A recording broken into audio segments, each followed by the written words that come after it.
The date was February the 28th, 1975, and it was a normal, typical, busy Friday morning on the Tube, the vast underground train network which serves the City of London and its suburbs. But this was a Friday morning which would be remembered in London's history as a dark day. At just before 9 in the morning, a packed underground train ran a red light and crashed full speed into a dead end. 43 people were killed and 74 injured in one of Britain's worst rail disasters, and to this day, mystery surrounds the cause of this tragedy. The London Underground, affectionately known by locals and visitors to the city as the Tube, is the world's oldest underground railway, first opened in 1863. Made up of 250 miles of track and 272 stations, it transports almost 1 billion passengers a year. Its iconic trains, stations and signage are well known worldwide, selling millions of dollars worth of memorabilia and often featuring in movies and TV shows. It's also very safe. On that fateful Friday, back in 1975, the Tube had been running for over 100 years with only one major accident, the Stamford crash, and that had occurred over 20 years earlier. Most passengers that morning were simply concerned about getting to work on time or thinking about plans for the weekend. The last thing on anyone's mind that morning was safety concerns. By all accounts, the day began like any other. The driver of the train, 56-year-old Leslie Newson, arrived for work around 6:10 in the morning, which gave enough time for a cup of tea and a chat with colleagues before starting his shift at 6:25. There seemed to be nothing amiss with Newson. He shared a joke with a colleague about making sure to leave some sugar for a cuppa after he finished his shift, and he mentioned that he was going out to look for a second-hand car that afternoon.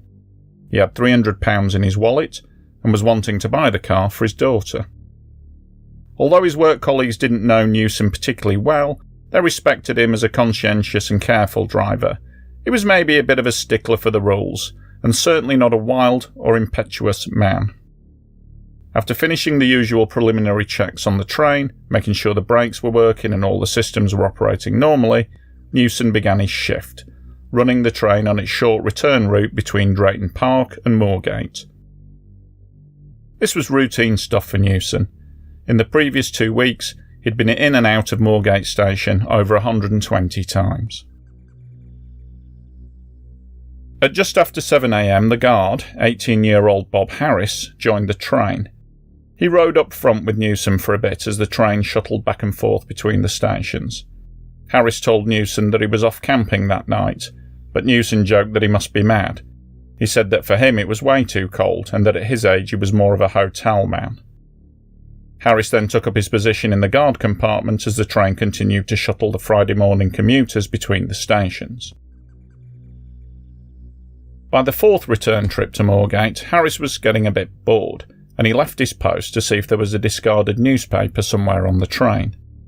Having found one, he sat down in the carriage to read, not returning to his cabin where the emergency brake was located. Engrossed in that morning's paper, he didn't notice that the train wasn't slowing down as it approached Moorgate. There was no through track here. Moorgate Platform 9 was literally the end of the line. A short overrun tunnel extended past the platform, ending in buffers, and a 5-foot thick concrete wall. About 30 passengers who were waiting on the platform watched in disbelief as the train entered the station at full speed. They caught a glimpse of the driver, sitting straight up, looking straight ahead, seemingly making no effort to stop or slow down the train as it roared past the platform. Ignoring the red warning light, the train ploughed straight into the overrun tunnel, smashing through the buffers and slamming into the dead end of the tunnel wall. There was no warning. Surviving passengers said that there wasn't even time to cry out. Travelling at an estimated 40 miles per hour, the results were horrific. Upon entering the dead-end tunnel, the train, which in reality was now just so many tons of speeding metal, wood and glass, simply had nowhere to go. The front carriage hit the hydraulic buffers and flew up into the roof and the tunnel wall. Immediately it was bent and crushed as the rest of the train carried on into the tunnel. It hit with such force that the front cab and first row of seats was crushed down into a space of just 60 centimetres. The second carriage went ploughing into the back of the first, driving up the rear end and mangling it horribly. The front of the second carriage was driven down, squashed underneath the first, becoming just a mass of compacted, twisted metal, broken glass and splintered wood. The third carriage rode up into the roof of the tunnel as the train finally came to a halt. A huge black cloud of dust and soot blew back out of the tunnel, choking everyone in the station. The lights went out, and in the darkness, the screaming started. Within minutes, rescue services were on scene, but what confronted them was a worst-case scenario the likes of which nobody there had dealt with before. It was pitch black. There was barely any room to gain access to the trapped survivors. Choking dust was everywhere. The carriages in the tunnel were a twisted mess of metal. About the only thing in favour of the rescuers was that at least the wreck hadn't set on fire. Journalist Gerald Kemp described it as a horrible, horrible mess of limbs and mangled iron.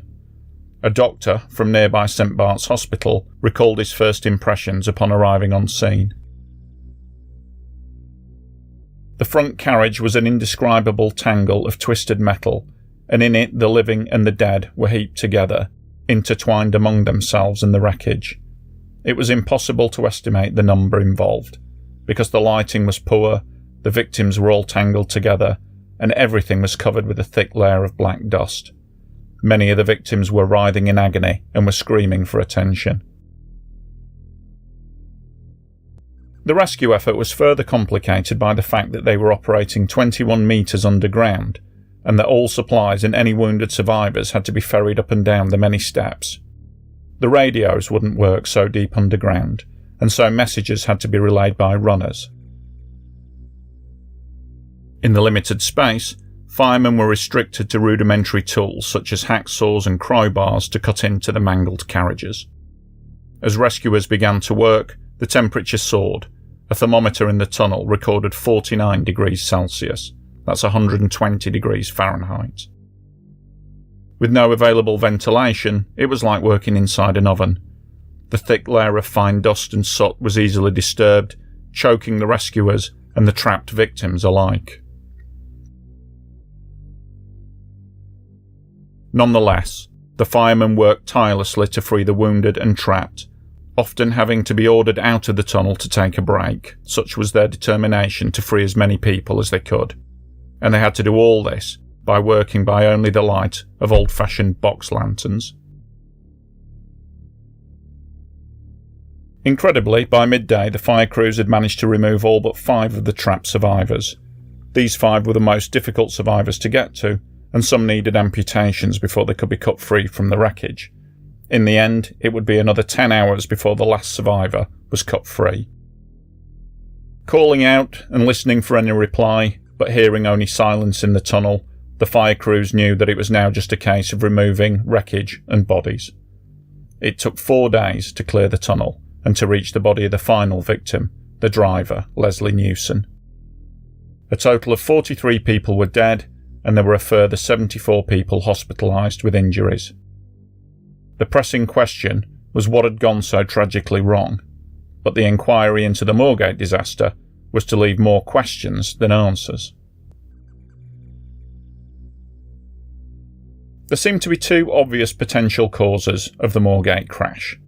First, that the braking system on the train was defective, or secondly, that the crash was intentional. The train in question was made up of 1938 rolling stock and was almost 40 years old. These were the workhorses of the London Underground at the time, with hundreds of these units running daily without problems. They may have been old, but these things were built to last. A thorough inspection of the braking system revealed no defects. Indeed, it seemed that the brakes had not been applied at all during the final moments before the crash. The driver had kept his hand pressed down on the dead man's handle, keeping the train moving under power. Eyewitnesses remembered the driver sitting calmly at his post as the train shot past the platform. That did not sound like the countenance of a man who was struggling to stop a speeding train with defective brakes. So attention turned to the driver, Leslie Newson. However, there seemed to be little in his personal life that indicated a man ready to take his own life. He was by all accounts a quiet and conscientious man with a happy family life. He liked his job, and he wasn't in any financial difficulty. He didn't drink, and he didn't do drugs. His actions on the day don't seem to fit with a man who is planning to kill himself and take as many people with him as he could. He had the money in his wallet to buy a car for his daughter that afternoon, and he joked about having his cuppa when he finished his shift. Also, if he really was intending to kill himself, there's absolutely no way he could have known that the guard, Bob Harris, would be occupied reading his paper in the rear carriage. For all Newson knew, Harris was in his cab and would have pulled the emergency brake, preventing the crash from ever happening. A post-mortem on Newson's body supported the eyewitness testimony. Newson stayed upright in his seat, hand pushed down on the train's dead man's handle right up until the moment of impact. His injuries showed that he didn't raise his hands to protect himself, which would have been a natural reaction in the circumstances. Traces of alcohol were found in his bloodstream, but the coroner acknowledged that this could have been due to bacteria fermenting in his body during the 4 days that it was inside the hot tunnel. So the inquiry was left with the following scenario. A train with no defects was purposely driven straight into the dead-end wall by a quiet family man who wasn't suicidal. It just didn't make any sense. With no other option, the inquiry returned a verdict of accidental death on Newson and the other 42 victims. Almost 50 years on, the Moorgate disaster continues to frustrate anyone who is looking for a definitive answer as to the root cause of what happened that day. Doing the research for this video, I came across people who firmly believe that the inquiry was just a cover-up by London Underground to avoid litigation. Others were convinced that Newson was suicidal, but that nobody really saw the signs. And others think that he suffered some sort of fit, or was just simply daydreaming, and then remained frozen in place as the train hit. Journalist Lawrence Marks, whose father died in the crash, spent months poring over the inquiry findings, talking to coroners, psychiatrists, even Newson's grieving family, trying to find a reason as to why Newson drove that train into the wall. He found no satisfactory answer. The tragedy is remembered today for the selflessness and determination of the rescue services, who worked tirelessly in appalling conditions to save as many people as possible. 3 of the rescuers, Margaret Haig, Chris Wood and Richard Furlong, received medals for gallantry in the Queen's Honours List. Changes to the safety systems in place on the tube included the installation of automatic braking systems, known as Moorgate Protectors, to all stations with terminal lines. Today, the victims are remembered in a memorial located next to Moorgate in Finsbury Park, and a plaque on the station wall which was unveiled in 2014. The Moorgate disaster remains the single greatest peacetime loss of life on the London Underground, and it's unlikely that we will ever discover the real reason behind it.